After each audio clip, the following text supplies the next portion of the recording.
സങ്കീർത്തനം 6. യഹോവേ, നിന്റെ കോപത്തിൽ എന്നെ ശിക്ഷിക്കരുതേ, നിന്റെ ക്രോധത്തിൽ എന്നെ ദണ്ഡിപ്പിക്കുകയുമരുതേ. യഹോവേ, ഞാൻ തളർന്നിരിക്കുന്നു, എന്നോട് കരുണയുണ്ടാകണമേ.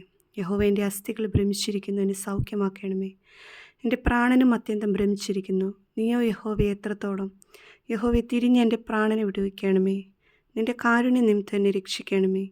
മരണത്തിൽ നിന്നെക്കുറിച്ച് ഓർമ്മയില്ലല്ലോ. പാതാളത്തിൽ ആർ നിനക്ക് സ്തോത്രം ചെയ്യും? എൻ്റെ ഞെരുക്കം കൊണ്ട് ഞാൻ തകർന്നിരിക്കുന്നു. രാത്രി മുഴുവനും എൻ്റെ കിടക്കയെ ഒഴുക്കുന്നു. കണ്ണുനീർ കൊണ്ട് ഞാൻ എൻ്റെ കട്ടിലിനെ നനയ്ക്കുന്നു. ദുഃഖം കൊണ്ട് എൻ്റെ കണ്ണ് കുഴിഞ്ഞിരിക്കുന്നു. എൻ്റെ സകല വൈരികളും ഹേതുവായി ക്ഷീണിച്ചുമിരിക്കുന്നു. നീതികേട് പ്രവർത്തിക്കുന്ന ഏവരുമേ, എന്നെ വിട്ടുപോകുവിൻ. യഹോവ എൻ്റെ കരച്ചിലിൻ്റെ ശബ്ദം കേട്ടിരിക്കുന്നു. യഹോവ എൻ്റെ അപേക്ഷ കേട്ടിരിക്കുന്നു. യഹോവ എൻ്റെ പ്രാർത്ഥന കൈക്കൊള്ളും. എൻ്റെ ശത്രുക്കൾ എല്ലാവരും ലജ്ജിച്ച് ഭ്രമിക്കും.